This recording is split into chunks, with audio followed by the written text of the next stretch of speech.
Hello बच्चों, आज physical chemistry में हम लोग फर्स्ट चैप्टर लेके आ रहे हैं सॉल्यूशन।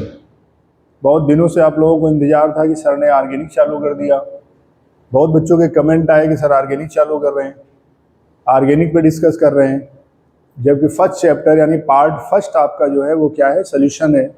तो मोस्टली 90% बच्चों ने क्या किया है, सॉल्यूशन चैप्टर स्टार्ट किया है, जो सॉल्यूशन आप लोग काफ़ी पढ़ भी चुके हैं। और अब आप देखेंगे कि सॉल्यूशन है क्या, सॉल्यूशन के बारे में हम लोग डिस्कस करेंगे। तो फर्स्ट क्लास में हम लोग सॉल्यूशन पे जो डिस्कस करने जा रहे हैं वो solution, types of solution, what is solution और कंसंट्रेशन टर्म ऑफ सॉल्यूशन। तो सबसे पहले हम लोग जनरली सॉल्यूशन के बारे में जो जानते हैं कि सॉल्यूशन क्या है।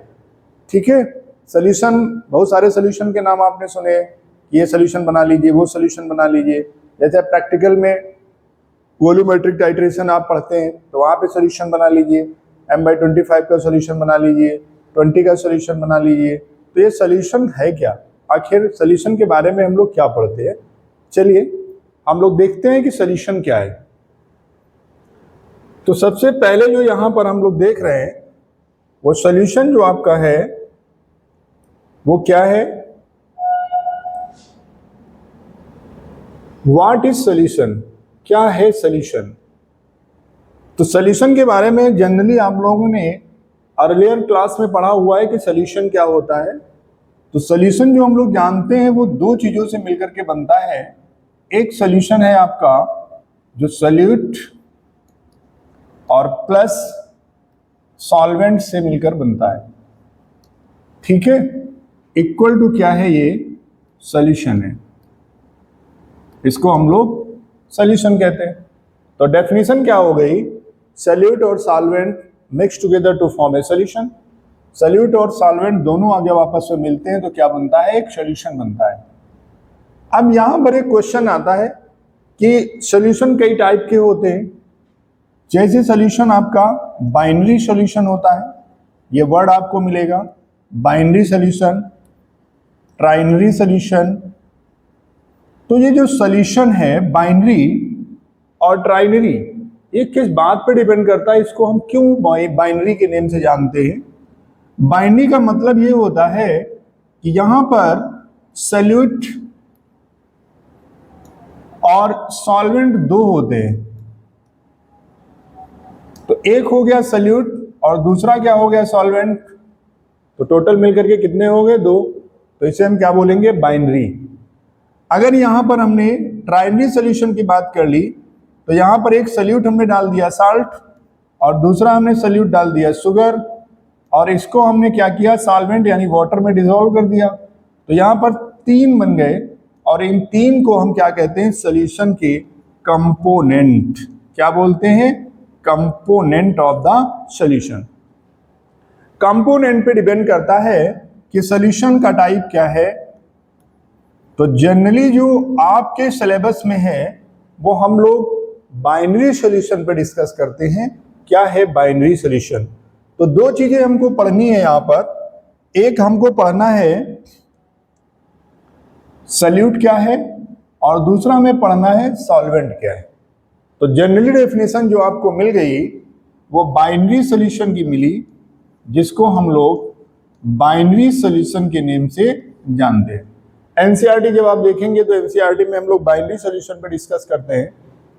एक बच्चे ने पूछा भी कि सर बाइनरी और ट्राइनरी ये क्या होता है। तो उसके दिमाग में ये क्वेश्चन जनरेट हुआ कि ऐसा तो नहीं हमने सॉल्वेंट दूसरा मिला दिया, दो सॉल्वेंट हो गए, दो सॉल्यूट हो गए। ठीक है, तो उस पर हम लोग डिस्कस नहीं करेंगे। हम लोग जनरली यहाँ पर देखते हैं, सॉल्यूट को देखते हैं और सॉल्वेंट को देखते हैं। अब देखिए फिजिकल स्टेट, जो इसका फिजिकल स्टेट है, क्लास 9th में आप लोगों ने पढ़ा है physical state of solute. Solute का जो फिजिकल स्टेट है उसके बेस पर इनके जो टाइप बनाए गए हैं वो क्या है। तो फिजिकली जो मैटर आपका होता है वो 3 तरीके का बना होता है। जो मैटर है ये डिवाइडेड है 3 पार्ट में। एक है सॉलिड, दूसरा है लिक्विड और तीसरा है जो वो क्या है, गैस है। तीन तरीके के मैटर हम लोग पढ़ते हैं, क्लास 11th में भी आपने इसको पढ़ा, ठीक है, 9th में भी पढ़ा है, 10th में भी थोड़ा बहुत आपने देखा है इसका मैटर। ये मैटर जो हम लोग सोल्यूशन में पढ़ते हैं वो मैटर नहीं हो, तो मैटर बहुत सारे तरीके का हो गया, उसमें बहुत सारे सॉल्यूट हो जाते हैं, सॉल्वेंट एक रहता है, लड़ाई किसी एक की वजह से होती है, मिक्स उसमें कई लोग हो जाते हैं, तो फिर वो मैनी टाइप्स ऑफ सोल्यूशन हो गया। क्लियर? तो वहां पे हम उस सोल्यूशन पे डिस्कस नहीं करेंगे, हम लोग यहाँ पर फिजिकल स्टेट पर डिस्कस करते हैं। तो ये सॉलिड, लिक्विड और गैस जो आपका हो गया, इसके बेस पर हम लोग इसे क्लासिफाइड करेंगे, ठीक है। दूसरी चीज यहां एक और भी आपने पढ़ी है कि हमारे टाइप्स ऑफ सॉल्यूशन में दो टाइप के सॉल्यूशन हो गए। एक हो गया सॉल्यूशन हमारा होमोजीनियस, बहुत छोटे छोटे टर्म है ये, होमोजीनियस, और दूसरा हमारा हो गया हेट्रोजीनियस। होमोजीनियस का जो वर्ड है, ये वर्ड हमारा जो मिलता है ये क्या बोलता है, होमो, होमो मीन्स होता है सेम, और हेट्रो जो वर्ड है ये क्या बताता है, डिफरेंट। क्या बताता है, डिफरेंट।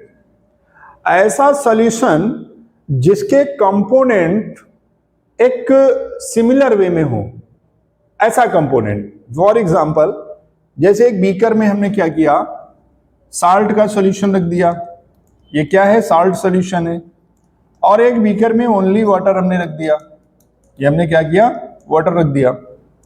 और आपसे मैंने बोला कि बच्चों बताइए कि कौन सा इसमें से साल्ट का सॉल्यूशन है, तो आपने देखा नहीं, इसमें साल्ट मिला हुआ था और ये प्योर वाटर था। तो ऐसे आपको कैसे पता चलेगा, जब तक आप उसका एक्सपेरिमेंट नहीं करेंगे तब तक आपको नहीं पता चलेगा कि इसमें क्या है, नमक मिला हुआ है यानी NaCl मिला हुआ है और इसमें कुछ नहीं है, प्योर वाटर है, या शुगर मिला हुआ है, ठीक है। तो ऐसे देख करके तो हम नहीं बता सकते ना इसको। तो ऐसे सॉल्यूशन जिनमें कुछ मिला हुआ है, सॉल्यूट जिसको हम देख करके नहीं बता सकते हैं यूनिफॉर्मली, ठीक है, तो ऐसे सॉल्यूशन को हम क्या बोलते हैं, होमोजीनियस सॉल्यूशन के नेम से जानते हैं, ठीक है। दूसरी चीज, अगर हम लोग हेट्रोजीनियस की बात करते हैं, तो हेट्रोजीनियस क्या है, हेट्रोजीनियस जो सॉल्यूशन होता है, यहां पर सॉल्यूशन के कंपोनेंट नेक्ड आई से दिखाई देते हैं। नेक्ड आई, खुली आंखों से आप इसको देख सकते हैं, आंखें जो खुली है ना, आपको दिख रहा है कि इसमें ये मिला हुआ है, ये भी मिला हुआ है। तो ऐसे सॉल्यूशन को हम लोग क्या बोलते हैं, हेट्रोजीनियस सॉल्यूशन बोलते हैं। क्लियर?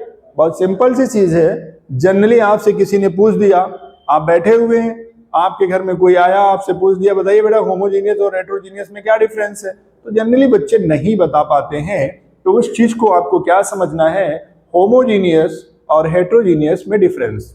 दूसरी चीज क्या है, टाइप्स ऑफ सॉल्यूशन में सॉल्यूट और सॉल्वेंट का बिहेवियर भी बहुत बड़ी चीज रखता है। दो चीजें हम लोग पढ़ते हैं, एक पढ़ते हैं एक्वस सॉल्यूशन और एक पढ़ते हैं हम लोग नॉन एक्वस सॉल्यूशन। क्या पढ़ते हैं, नॉन एक्वस सॉल्यूशन, ठीक है। बहुत जगह लिखा रहता है, जैसे KOH आपका लिखा हुआ है यहाँ पे, और यहाँ पर AQ लिख दिया गया, ठीक। तो ये चीज हम लोग नहीं समझ पाते हैं कि इसका मीन क्या है। इसका मीन क्या है कि इसका जो सॉल्वेंट है वो क्या है, वाटर है। ऐसे सॉल्यूशन को हम क्या कहते हैं, एक्वस सॉल्यूशन। और अगर सॉल्वेंट वाटर नहीं है, अगर सॉल्वेंट वाटर नहीं है, अदर सॉल्वेंट है, अदर सॉल्वेंट, तो ऐसे सॉल्यूशन को हम लोग क्या कहते हैं, नॉन एक्वस सॉल्यूशन। क्लियर?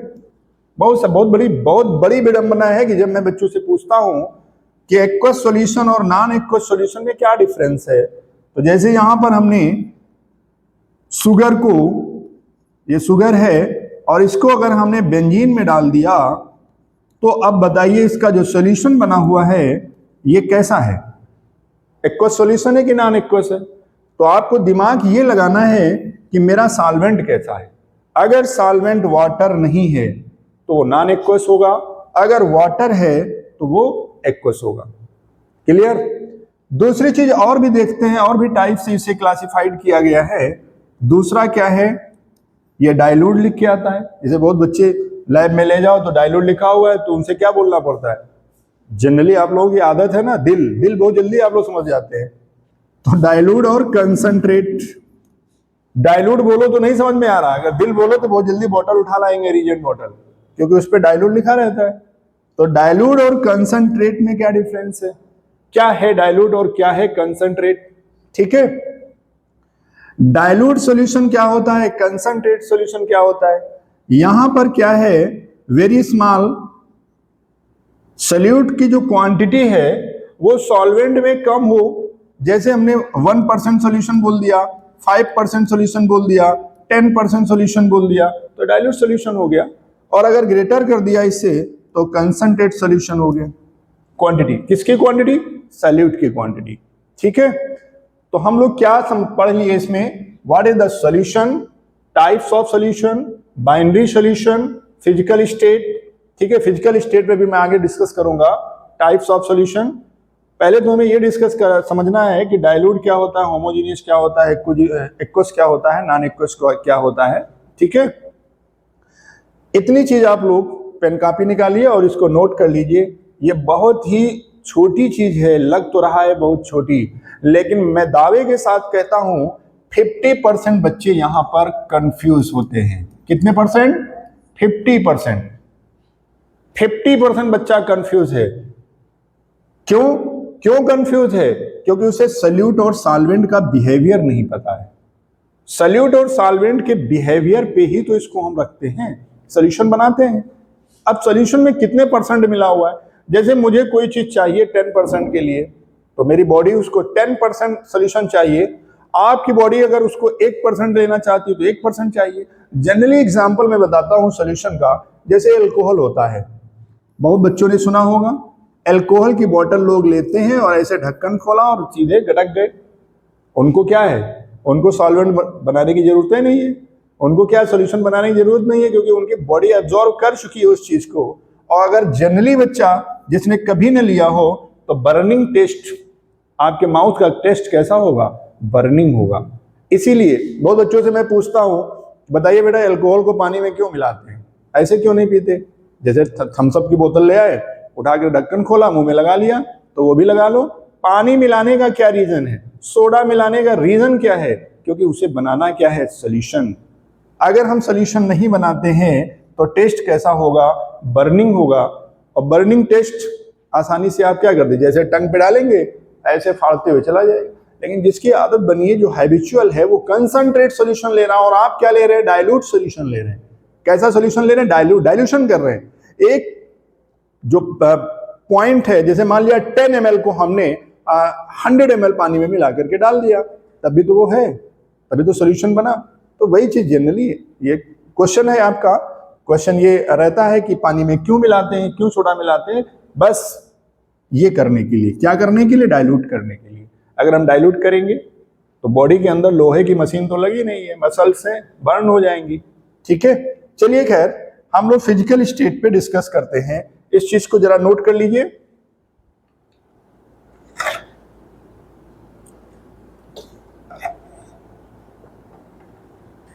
अब हम लोग आते हैं फिजिकल स्टेट पर। किस पर आते हैं, फिजिकल स्टेट पर, मैटर की फिजिकल स्टेट। फिजिकल स्टेट के बेस पर हमने ले लिया सॉल्यूट, हमने ले लिया सॉल्वेंट, और हमने ले लिया फिजिकल स्टेट। ये बहुत बड़ी चीज है, फिजिकल स्टेट। और इधर हो गए आपके एग्जाम्पल। ये फिजिकल स्टेट के बेस पर सॉल्यूशन के टाइप कितने हो गए, 9। अभी मैं बताता हूं 9 टाइप कैसे हुए। ये सॉल्यूशन के बेस, फिजिकल स्टेट, मैटर की जो फिजिकल स्टेट है उसके बेस पर हुए। कैसे, अगर हमने सॉल्यूट और सॉल्वेंट को अलग अलग तरीके से ले लिया, जैसे सॉल्यूट हमने क्या ले लिया, सॉल्वेंट हम ले रहे हैं यहां पे सॉलिड, सॉलिड, सॉलिड। तो सॉल्यूट हमने क्या ले लिया, सॉलिड ले लिया, और फिर हमने क्या लिया, लिक्विड ले लिया, और फिर हमने क्या ले लिया, गैस ले लिया। ठीक है, तो 3 तो सॉल्यूशन ये बन गए। अगला सॉल्यूशन क्या बना? लिक्विड, फिर लिक्विड, और फिर क्या ले लिया? लिक्विड। फिर हमने यही चीज ले ली, सॉलिड, लिक्विड और गैस, तो 6 हो गए। अगला हमने क्या ले लिया? गैस, गैस और गैस। फिर हमने वही ले लिया, सॉलिड, लिक्विड और गैस, ये ले लिया। ठीक है। अब सॉलिड सॉलिड का सॉल्यूशन क्या है? ये सॉलिड सॉलिड का सॉल्यूशन, बहुत बच्चों के दिमाग में चीज आती है, सर सॉलिड सॉलिड का सॉल्यूशन कैसे बनेगा? अरे बहुत सिंपल है, बहुत आसानी से आप लोग जानते हैं कि सॉलिड सॉलिड का सॉल्यूशन क्या होता है? एलॉय। क्या होते हैं? एलॉय।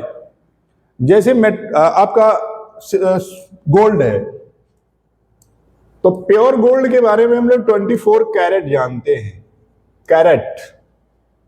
अगर हम प्योर गोल्ड की बात करूं तो प्योर गोल्ड का मटेरियल, जो ज्वेलरीज आपकी होती हैं, अगर आपको पागल बनाना है तो वो पागल बना रहा है कि मैं 100% आपको प्योरिटी दे रहा हूं, 100% पॉसिबल नहीं है किसी भी कंडीशन में।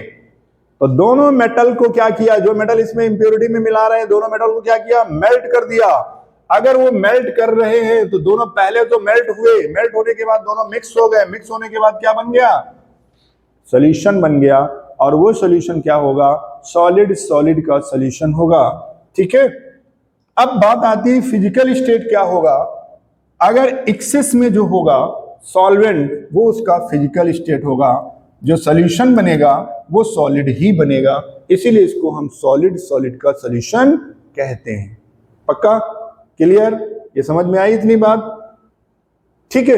अगले बार हम चलते हैं लिक्विड और सॉलिड। लिक्विड और सॉलिड, एक लिक्विड सॉल्यूट है और सॉलिड में डाल दिया गया, सॉल्यूशन बन गया। बहुत बड़ी बात है, एक लिक्विड को सॉलिड में डाल दो। एक लिक्विड है और सॉलिड में डाला हमने, क्या बना दिया? सॉल्यूशन बना दिया। बहुत बड़ी बात है। कैसे बन गया? एक सॉलिड को लिक्विड, बता सकते हैं कोई एग्जांपल? सॉलिड लिक्विड को सॉलिड में डाल दो, सॉल्यूशन बन जाएगा। एग्जांपल सोचिए जरा। फिर अगला देखिए, गैस और सॉलिड। अब ये जो जानते हैं गैस और सॉलिड का, गैस सॉल्यूट है और सॉलिड क्या है? सॉल्वेंट है। ठीक। ये एग्जांपल मैं छोड़ रहा हूं आपके लिए, आप बताइए जरा सोच करके। और ये एग्जांपल मैं आपको बता रहा हूं, किसी भी गैस को किसी दूसरी मेटल पे क्या करना है? एब्जॉर्व कर देना। जैसे हाइड्रोजन गैस पैलेडियम पे एब्जॉर्व कर दीजिए, प्लेटिनम पे एब्जॉर्व कर दीजिए। क्यों? क्योंकि जनरली हम लोग क्या करते हैं, हाइड्रोजन का इलेक्ट्रोड नहीं बना पाते, तो किसी भी गैस को उसका अगर हमें इलेक्ट्रोड बनाना है तो दूसरी मेटल के ऊपर क्या करेंगे? एब्जॉर्ब कर लेंगे। ठीक है। जनरली आपके दिमाग में क्वेश्चन आता होगा, जनरली जो क्वेश्चन आपके दिमाग में आ रहा है वो क्या है कि गैस को कैसे एब्जॉर्ब कराएंगे? तो उसका मेल्टिंग पॉइंट हम लोग देखते हैं। क्या देखते हैं? Melting point. तो जब तक ये गैस किसी दूसरे के ऊपर एब्जॉर्ब हो रही है तब तक वो काम करेगा, और जैसे वो गैस हट गई वो इलेक्ट्रोड काम खत्म हो गया। ठीक है। यहां पर जो मैंने आपको क्वेश्चन छोड़ा था वो क्या हो गया? Amalgam. Amalgam, mercury amalgam. Mercury क्या होता है? लिक्विड होता है, और सॉलिड के ऊपर एब्जॉर्ब कराते हैं तो उसे क्या बोलते हैं? Mercury amalgam. ठीक है। वो भी सॉल्यूशन बनता है। अब इसके बारे में तो आप लोग बहुत अच्छे से जानते होंगे, सॉलिड और लिक्विड। सॉलिड और लिक्विड में क्या आता है? साल्ट का सॉल्यूशन। क्या आता है? साल्ट का सॉल्यूशन। कोई भी साल्ट का सॉल्यूशन आप ले लीजिए तो सॉलिड लिक्विड में आता है। Sugar in water, salt in water. ठीक है, जनरल है ये। लिक्विड लिक्विड लिक्विड लिक्विड भी जानते हो, अभी मैंने एग्जांपल दिया था अल्कोहल का। अल्कोहल को मिला दीजिए पानी में तो अल्कोहल क्या है? एक सॉल्यूट है। वाटर भी क्या है? एक सॉल्यूट है। तो ये क्या बन गया? क्या बन गया? सॉल्यूशन बन गया। दूसरा, गैस लिक्विड। एक गैस लिक्विड क्या है? सॉल्वेंट है, यानी अमाउंट उसका ग्रेटर है। तो जब ग्रेटर अमाउंट होगा, गैस इसमें एब्जॉर्ब होगी, तो कौन सा सॉल्यूशन बनेगा? मिस्ट। क्या बनेगा? मिस्ट। बहुत बेस्ट एग्जांपल है ये। देखिए सॉलिड और गैस, गैस ज्यादा है सॉलिड कम है, स्मोक, धुआं। क्यों? कैसे पता चला? क्योंकि जैसे धुआं हमारी आंखों के पास आता है तो आंखें आपकी बहुत ज्यादा सेंसरी है, सेंसरी ऑर्गन में आता है, और जैसे ही आंखों के पास आता है तो ऐसा लगता है आंखों में कोई पार्टिकल जा करके चला गया है, जिसकी वजह से जब पलके आप ऊपर नीचे करते हैं तो उसमें क्या ऐसा लगता है कोई पार्टिकल इसके अंदर, डस्ट पार्टिकल घुसा हुआ है, उसको हमें निकालना है और आंसू आना चालू हो जाते हैं। तो उसमें क्या है? सॉलिड है और ये गैस लार्जर अमाउंट में मिक्स हुआ है। दूसरा क्या है? लिक्विड और गैस। लिक्विड और गैस, लिक्विफाइड गैस में किया गया है। अरेटेड ड्रिंक, जो भी आप जानते हैं, सोडा, आप बोतल लीजिए, उसको हिला दीजिए, छोड़ दीजिए, गायब। तो वही है एग्जाम्पल। और गैस, गैस का जो एग्जाम्पल आपका है वो all gases in atmosphere. Atmosphere में बहुत सारी गैसें मिक्स है ना, तो नाइट्रोजन हो गया, ऑक्सीजन हो गया, कार्बन डाइऑक्साइड हो गया, कार्बन मोनोऑक्साइड हो गया, उनकी सबकी एयर बन रही है। एयर, एयर एग्जाम्पल हो गया इसका, ठीक है। तो यहां पर जो क्वेश्चन बनता है वो फिजिकल स्टेट आपसे पूछता है। बहुत बड़ी चीज है ये फिजिकल स्टेट। तो जो सॉल्वेंट होगा उसी की सॉल्यूशन फिजिकल स्टेट गेन कर लेता है, ये आपको ध्यान रखना है। दूसरी चीज, एमसीक्यू में क्वेश्चन आ जाते हैं ये, आपको एग्जांपल दे दिया और उसमें से आपने सॉल्वेंट पूछ लिया, सॉल्यूट पूछ लिया, तो ये चीज बहुत अच्छे से आपको पढ़ना है, ठीक है। तो ये हो गया टाइप्स ऑफ सॉल्यूशन। क्लियर? आप समझ गए? चलिए अब हम लोग आते हैं अगले पेज पर। जो हमारा नेक्स्ट पेज दिया गया है वो क्या है? Concentration term. क्या है ये? Concentration term. बहुत इंपॉर्टेंट चीज है, बहुत इंपॉर्टेंट क्वेश्चन भी आते हैं। क्लास 11th में, जो क्लास 11th है, वहां सम बेसिक कॉन्सेप्ट में आपने कंसंट्रेशन टर्म के बारे में पढ़ा हुआ था, ठीक है। क्या पढ़ा हुआ था? अब जरा हम लोग कंसंट्रेशन टर्म पे डिस्कस करते हैं। क्या है concentration term?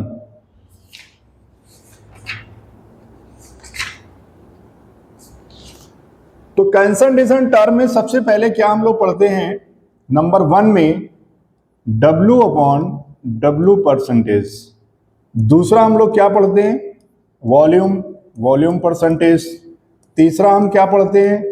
W upon V। Fourth हम लोग क्या पढ़ते हैं? ग्राम पर लीटर। अगला हम लोग क्या करते हैं? ppm। ठीक, इतनी चीजें तो आपको जनरली समझना है। जनरली बहुत छोटे से क्वेश्चन आते हैं इसमें से, बहुत बड़ी चीज नहीं है। जैसे कोई मेडिसिन है, मेडिसिन का अगर आप कंपोजिशन देखें तो इस टाइप से कंपोजिशन उसके ऊपर लिखा रहता है। सिरप देखें तो इस टाइप से कंपोजिशन लिखा रहता है, ठीक है।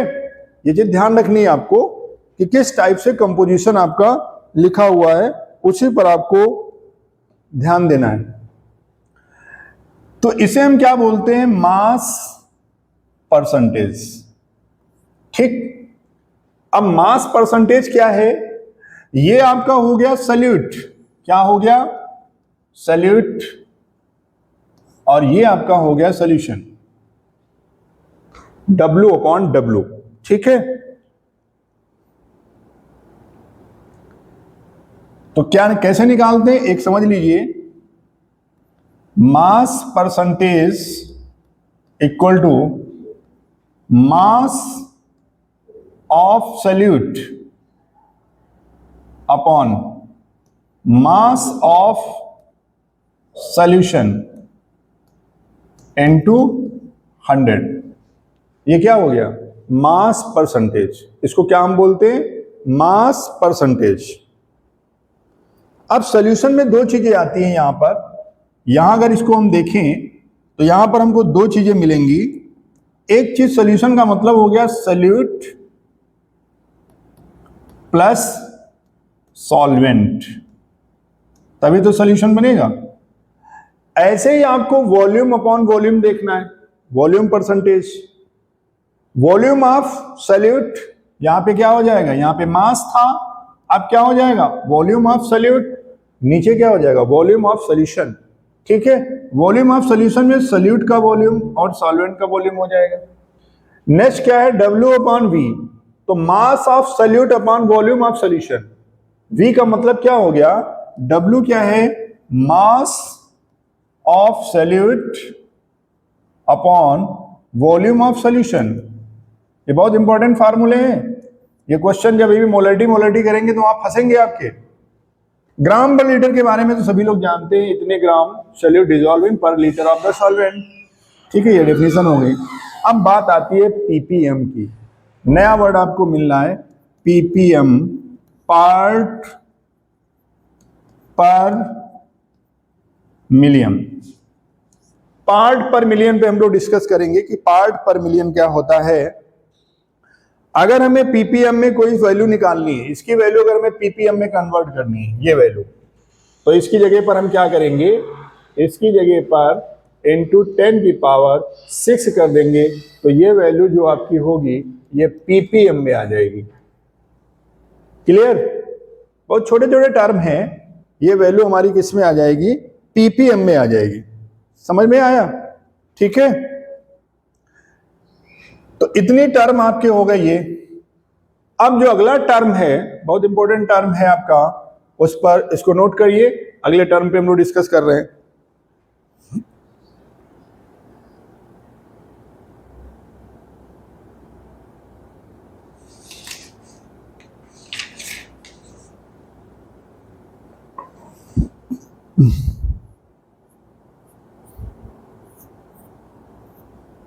चलिए हम लोग देखते हैं नेक्स्ट टर्म पे। अगला जो टर्म आपका आता है, इंपॉर्टेंट टर्म है, वो क्या है, मोलैरिटी। मोलैरिटी को हम लोग क्या करते हैं, कैपिटल M से रिप्रेजेंट करते हैं, और इसका फार्मूला होता है number of solute, number of moles of solute. Molarity जो हम लोग करेंगे,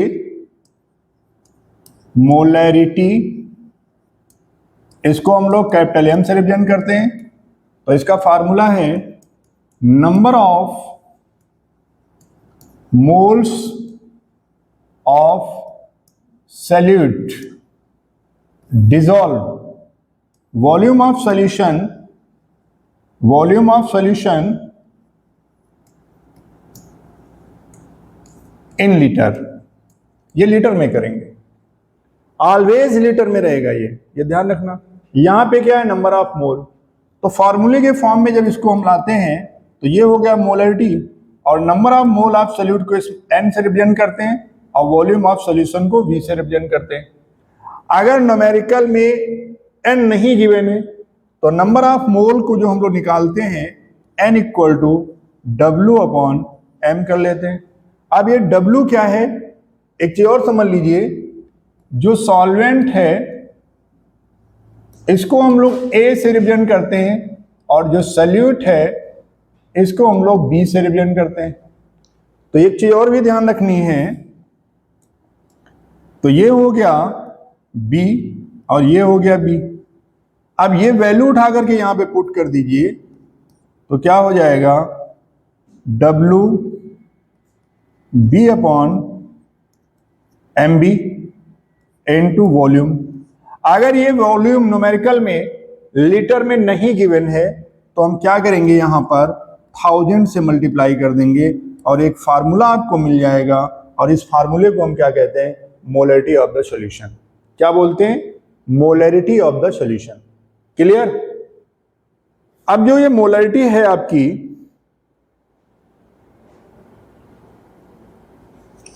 इसका जो रिप्रेजेंटेशन है 1m, m/10, m/20, ठीक है। तो ये क्या हो गया, मोलर सॉल्यूशन। ये क्या हो गया, 1/10.1 डेसी। ये क्या हो गया, m/20। तो इसकी वैल्यू है मोलरिटी की, ये वैल्यू आपको पुट करनी है, ठीक है। इस तरीके से आपको ध्यान देना है। दूसरी चीज जो आपको ध्यान देनी है वो क्या ध्यान देना है, जैसे 0.1 m जैसे लिखा हुआ है यहाँ पे इस तरीके से, तो ये वैल्यू ये हो गई, इसकी वैल्यू क्या हो गई, ये हो गई। अब एक और फार्मूला है, अगर परसेंटेज आपका गिवन है और मोलरिटी यानी डेंसिटी अगर गिवन है, अगर डेंसिटी गिवन है और परसेंटेज फॉर्म में दिया गया है, तो अल्टरनेटिव फार्मूला भी आप यूज कर सकते हैं, m equal to x into D upon x into D upon M B into 10। ये फार्मूला भी यूज कर सकते हैं कब, जब परसेंटेज गिवन हो, ठीक है, और डेंसिटी गिवन हो, डेंसिटी गिवन हो, तब ये फार्मूला भी आप यूज कर सकते हैं, ये ध्यान रखिएगा, ठीक है। Mass of solute in gram, gram molar mass MB, molecular mass of solute यहां पे हो जाता है, ये मॉलिक्यूलर मास है इसका, मॉलिक्यूलर मास ऑफ सॉल्यूट, ठीक है। आगे देखिए चलते हैं हम लोग, मोलैलिटी ये हो गई। अब हम लोग क्या देखते हैं, मोलैलिटी, मोलैलिटी इसको हम लोग m से, स्मॉल m से रिप्रेजेंट करते हैं। यहां भी number of moles of solute upon per kg of the solvent in kg, ये क्या है, सॉल्वेंट है, डिसॉल्व हो गई सॉल्वेंट, ठीक है, वहां पे वॉल्यूम में था और यहाँ सॉल्वेंट में हो गया। तो अगर हम इसको निकालते हैं तो हमारा क्या जाएगा, वही चीज आ जाएगी, B upon M B into mass of solvent यानी A इंटू 1000। ये क्या है, मास ऑफ सॉल्वेंट,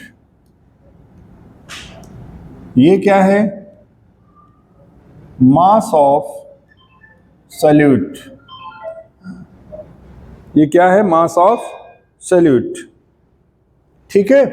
दो चीजें आपको देखनी, और ये क्या है आपकी मोलैलिटी, ये ध्यान देना, ठीक है। इस तरीके से आपको मोलैलिटी निकालना है। अब मोलैलिटी और मोलैरिटी में टेम्परेचर डिफरेंट पूछा जाता है, तो मोलैरिटी में हमको क्या मिलता है, m equal to N upon V, यहाँ पे वॉल्यूम है और यहाँ पे मास है, तो टेम्परेचर इंक्रीज करेंगे तो ये अफेक्टेड होगा, कौन, वॉल्यूम, मास थोड़े अफेक्ट होगा। जैसे आप कमरे में बैठे हुए टेम्परेचर बढ़ा रहे हैं तो आप थोड़ी कम हो जाएंगे, पानी कम हो जाएगा, वॉल्यूम कम हो जाता है, तो ये अफेक्टेड है और ये अनअफेक्टेड है, अनअफेक्टेड, और ये क्या है, अफेक्टेड है, ठीक है, ये ध्यान देना है आपको। अब देखिए अगला जो आपका आता है वो क्या है, mole fraction, mole fraction, mole fraction को हम लोग काई से रिप्रेजेंट करते हैं, काई, ठीक है, इसे क्या बोलते हैं, काई। तो मोल फ्रैक्शन है क्या, मोल फ्रैक्शन हम कहते किसे हैं, number of mole, number of mole solute और सॉल्वेंट के रेशियो को हम क्या कहते हैं, ये हो गया सॉल्यूट,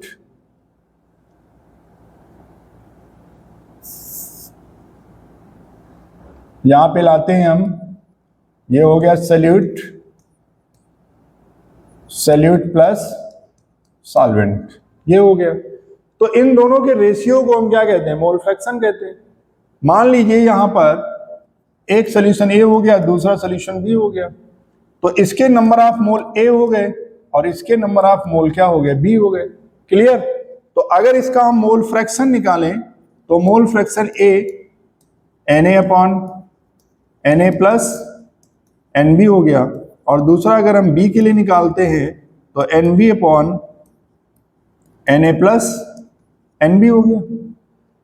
तो ये दो जो सोल्यूशन एक ही बनता है ना, उसमें नंबर ऑफ मोल यानी कंपोनेंट मिले हुए हैं, तो यहां पर जो XA प्लस XB है इसकी वैल्यू क्या होती है, ऑलवेज 1 होती है, 1 से ज्यादा नहीं होगी। तो ये चीज आपको ध्यान रखना है, ध्यान ये रखना है कि इन दोनों का जो सम आएगा न्यूमेरिकल में वो 1 से ग्रेटर ना हो, 1 से ग्रेटर ना हो। दूसरी चीज, अगर एक सोल्यूट है दूसरा सॉल्वेंट का हम निकाल लें तो सॉल्वेंट के नंबर ऑफ मोल ग्रेटर होंगे और सोल्यूट के नंबर ऑफ मोल कम होंगे, ये चीज आपको ध्यान देनी है।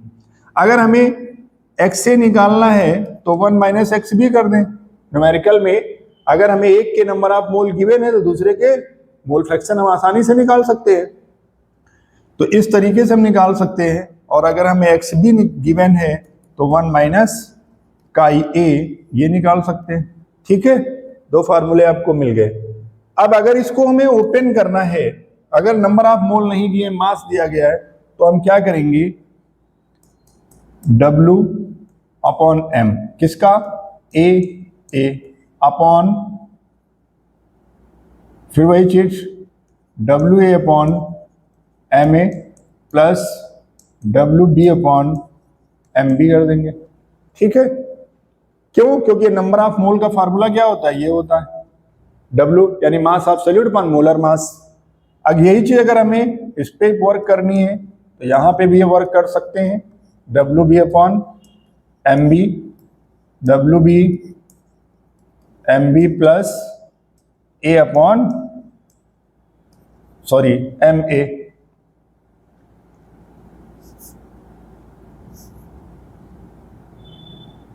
यहां पे कर दीजिए प्लस A अपॉन ये कर देंगे। तो इन फार्मूले से हम क्या निकाल लेंगे, मोल फ्रैक्शन निकाल लेंगे। दूसरी चीज क्या है, relation between molality and molarity. Relation between molality and molarity, इन दोनों के बीच में एक रिलेशन होता है।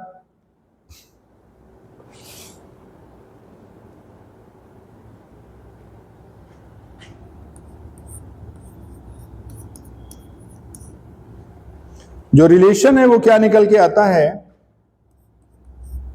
ये आपका हो गया, ये हो गया मोलैरिटी, ये हो गया मोलैरिटी डेंसिटी के फॉर्म में, और minus MB upon 1000।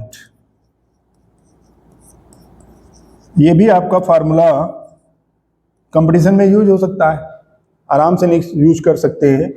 Relation between molality and molarity में जो फार्मूला है 1 upon M into D upon M, यहाँ पर ये मोलैलिटी हो गया, मोलैलिटी या डेंसिटी हो गया, मास ऑफ सॉल्यूट हो गया, ये 1000 हो गया। तो इन दोनों में एक रिलेशन है, नोट करिए फटाफट इसको।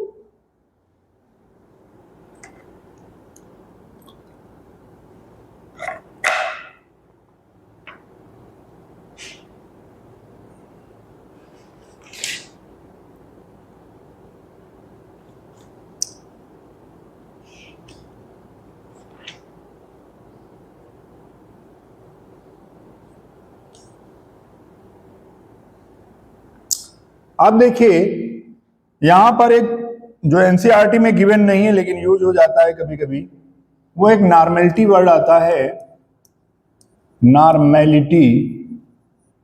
इसको हम लोग कैपिटल N से रिप्रेजेंट करते हैं। यहां ये भी कंसंट्रेशन टर्म है आपका। क्या कंसंट्रेशन टर्म कहता है नॉर्मेलिटी के लिए, number of gram equivalent of solute, number of gram equivalent of solute upon volume जो आपका होगा इन लीटर में होगा। ठीक है, ये चीज आपको ध्यान रखनी है। यहां पर ग्राम इक्विवेलेंट जो हम लोग निकालते हैं, gram equivalent mass of solute upon equivalent mass of solute, EB से रिप्रेजेंट किया जाता है ये। ठीक है, ये वैल्यू आप यहां पुट कर दीजिए, N/V कर दीजिए, तो क्या आ जाएगा, normality equal to WB upon EB into V। अगर ये वॉल्यूम नहीं दिया गया है तो ये हम वैल्यू निकाल लेंगे। दूसरी चीज आती है आपकी इक्विवेलेंट क्या होता है। इक्विवेलेंट पे हम लोग डिस्कस करेंगे। इक्विवेलेंट ये 3 का होता है, एसिडिटी का भी होता है, बेसिसिटी का भी होता है, आयन का भी होता है। ठीक है, तो इन पर 3 पे ज्यादा क्वेश्चन फंसते हैं। दूसरा एक रिलेशन है नॉर्मेलिटी और मोलैलिटी का। किसका रिलेशन है? नॉर्मेलिटी और मोलैलिटी का एक रिलेशन आता है। वो रिलेशन है आपका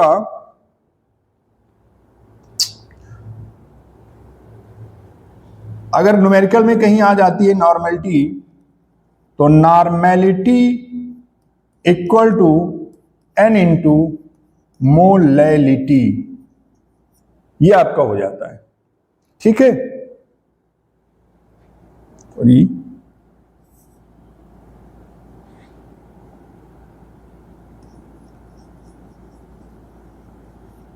ये एक रिलेशन निकल के आता है किसके बीच का? Normality equal to n into molarity.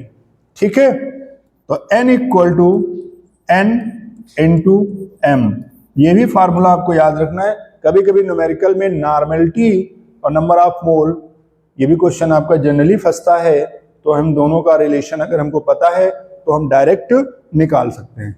ठीक है, ये चीज आपको ध्यान रखनी है। क्लियर? इतनी बात आई समझ में? चलिए अब हम लोग कुछ न्यूमेरिकल पे डिस्कस करते हैं। न्यूमेरिकल पे क्या डिस्कस करते हैं कि जैसे एक न्यूमेरिकल दिया गया है, what is the concentration of glucose in mole per litre. Concentration निकालना है, यानी ग्लूकोज की मोलैलिटी निकालना है। If 40 gram of its dissolve in enough water to make final volume up to 2 litre. ठीक है, तो करेंगे क्या? यहां पे जो गिवन है हमें क्या करेंगे? गिवन क्या गिवन है? 40 gram of dissolve, 40 gram of its dissolve in enough water to make final volume up to 2 litre. तो हमें दिया क्या है? WB गिवन है, क्या है? 40 ग्राम। वॉल्यूम हमको क्या दिया गया है? 2 लीटर। और हमें कंसंट्रेशन निकालना है। क्या निकालना है? मोलैलिटी निकालनी है। ठीक है, और ग्लूकोज है तो C6H12O6 ये हो गया। तो इसका हमें क्या निकालना है? Molar mass. मोलर मास निकालना आपको पता होगा, इसको निकालेंगे। 6 कार्बन का 6 हो गया, यहाँ पे 12 हो गया, यहाँ पे 6 इंटू 16 हो गया। ठीक है, तो कितना आ गया? 96 इक्वल टू 224 और 6 0 10 और 10 और 8 18, ये हो गया। तो डायरेक्ट हमें क्या फार्मूला मिल गया? M equal to WB upon, formula क्या है? MB into volume into 1000। तो M इक्वल टू W क्या हो गया? 40 ग्राम, 180 हो गया, ये 2 लीटर, यहाँ पे 1000। तो मोलैलिटी हम लोग इससे फाइंड कर सकते हैं। क्लियर? इतनी बात आ गई समझ में? बहुत आसान क्वेश्चन है और बहुत आसानी से आप इसको कर भी ले जाएंगे। अगला क्वेश्चन हम लोग देखते हैं, क्या कह रहा है अगला क्वेश्चन?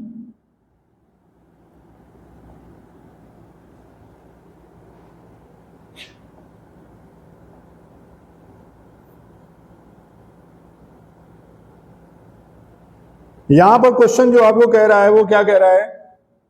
मोलैरिटी ऑफ H2SO4,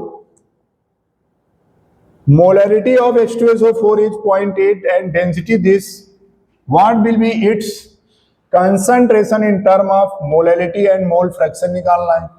तो सिंपल सी चीज है, मोलैलिटी आपको गिवन है, मोलैलिटी तो M की वैल्यू क्या है? 0.8 गिवन है। डेंसिटी हमको क्या दी गई है? 1.06। और निकालना क्या है हमको? Concentration in term of molality निकालनी है। तो मोलैलिटी के लिए हमें ये निकालना है और मोल फ्रैक्शन के लिए हमें काई निकालना है। ठीक है, तो मोलैलिटी का फार्मूला क्या होता है? M equal to N upon capital W। Capital W क्या है? मास ऑफ सॉल्वेंट है। ये क्या है? N है। N क्या है? नंबर ऑफ मोल है। तो यहाँ पे हमें मोलैलिटी गिवन है, मोलैलिटी की वैल्यू रख दीजिए 0.8 equal to number of mole. Mass of solvent हमको गिवन नहीं है। क्या नहीं गिवन है? मास ऑफ सॉल्वेंट हमको गिवन नहीं है, डेंसिटी हमको गिवन है। ठीक है, अब हम कैसे निकालेंगे? अब हमें निकालने का जो मेथड है इसका जरा सोचिए कैसे निकालते हैं।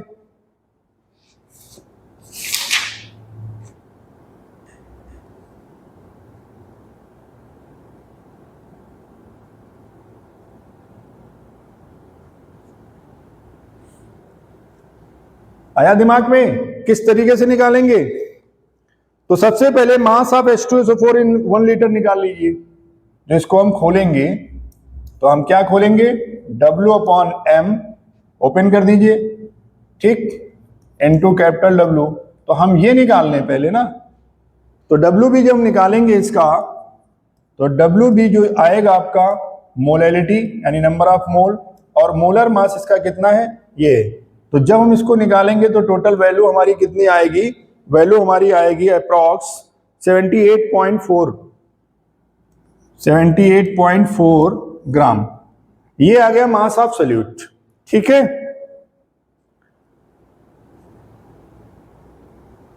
मास ऑफ सॉल्यूशन हमको निकालना है, तो डेंसिटी इक्वल टू होता है मास अपॉन वॉल्यूम, ये डेंसिटी होता है। तो हमें मास ऑफ सॉल्यूशन चाहिए, मास of solution, mass of solution के लिए डेंसिटी इंटू वॉल्यूम कर दीजिए। डेंसिटी हमारी दी गई है 1.06 इंटू 1000, तो आपका आ गया इतना, ये आ गया इतने ग्राम। ठीक है, अब इतने ग्राम में इतने ग्राम डिसॉल्व है, यही तो हुआ, ये मास ऑफ सॉल्यूशन हुआ और ये मास ऑफ सॉल्यूट हुआ, तो इतने ग्राम में इतने ग्राम डिसॉल्व है, तो मास ऑफ सॉल्वेंट निकल आएगा। भाई ये मास ऑफ सॉल्यूशन हो गया, मास ऑफ सॉल्यूट हो गया, तो यहां से हम क्या करेंगे, इसको सबट्रैक्ट कर देंगे। Mass of solvent equal to mass of solution minus mass of solute निकाल लीजिए। तो सॉल्वेंट का जब निकालेंगे तो कितना है ये 60 माइनस 78.4। जो वैल्यू यहां पे आपको मिल जाए वो उठा के सीधे फार्मूले में पुट कर दीजिए। तो मोलैलिटी इक्वल टू क्या आ जाएगा, W/M N2 कैपिटल W। और अगर ये केजी में नहीं गिवन है, ठीक है, तो हम क्या करेंगे, 1000 से मल्टीप्लाई कर देंगे। ये जो यहां से जो सब्ट्रैक्शन आएगा वो यहां पे रखना होगा। ये 98 आपका गिवन है, ये इतना आपका गिवन है, तो इसकी मोलैलिटी हम आसानी से निकाल सकते हैं। ठीक है, ये कितना दिया गया है रख देते हैं जरा, देखिए 78.4, ये हो गया 98, और यहां इसका सब्ट्रैक्शन जो आएगा वो सब्ट्रैक्शन 981.6 इंटू 1000। तो मोलैलिटी हमारी आ गई, इस फार्मूले से हमने निकाल लिया। अब हम लोग क्या देखते हैं, मोल फ्रैक्शन पर डिस्कस करते हैं। मोल फ्रैक्शन क्या है? जो मोल फ्रैक्शन है वो मोल फ्रैक्शन दोनों का निकालना है, सॉल्यूट और सॉल्वेंट दोनों का निकालना है। तो मोल फ्रैक्शन ऑफ सॉल्यूट और सॉल्वेंट,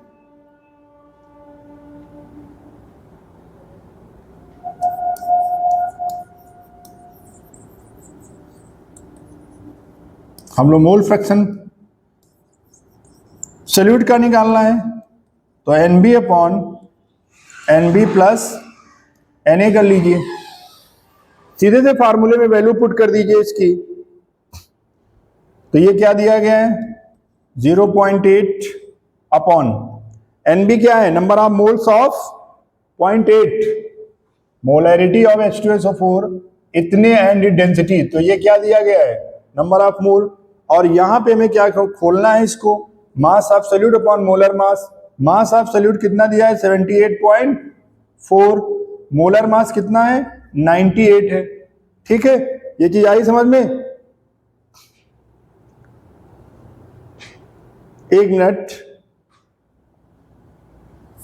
हमें सॉल्यूट और सॉल्वेंट का रखना है। तो नंबर ऑफ मोल जो हमको मिल रहे हैं ये 0.8 हो गए। अब यहां पर भी ये 0.8 हो गए सॉल्यूट के। सॉल्वेंट के जो हमें रखने हैं वो सॉल्वेंट का कितना आएगा, वो वैल्यू आपने रखी है 198.6/18, ये वैल्यू आ गई। ठीक है, समझ गए? ये हो गया हमारा सॉल्यूट और ये हमारा हो गया सॉल्वेंट। तो सॉल्यूट के नंबर ऑफ मोल हमको गिवन है, ये वैल्यू हमने पुट कर दी, तो मोल फ्रैक्शन हमारा XB आ गया, इसे आप कैलकुलेट कर लीजिए। ठीक है, आगे बात समझ में? तो इस तरीके के जो क्वेश्चन है वो हमारे सिलेबस में पूछे जाते हैं। बाकी अगली क्लास में हम और सारे क्वेश्चन पे डिस्कस करेंगे। उसके बाद में अगला टॉपिक हम लोग solubility of gases, Henry law, ठीक है, उस पर हम लोग डिस्कस करेंगे। पहले न्यूमेरिकल और फिर हेनरी लॉ नेक्स्ट वीडियो में। Thank you.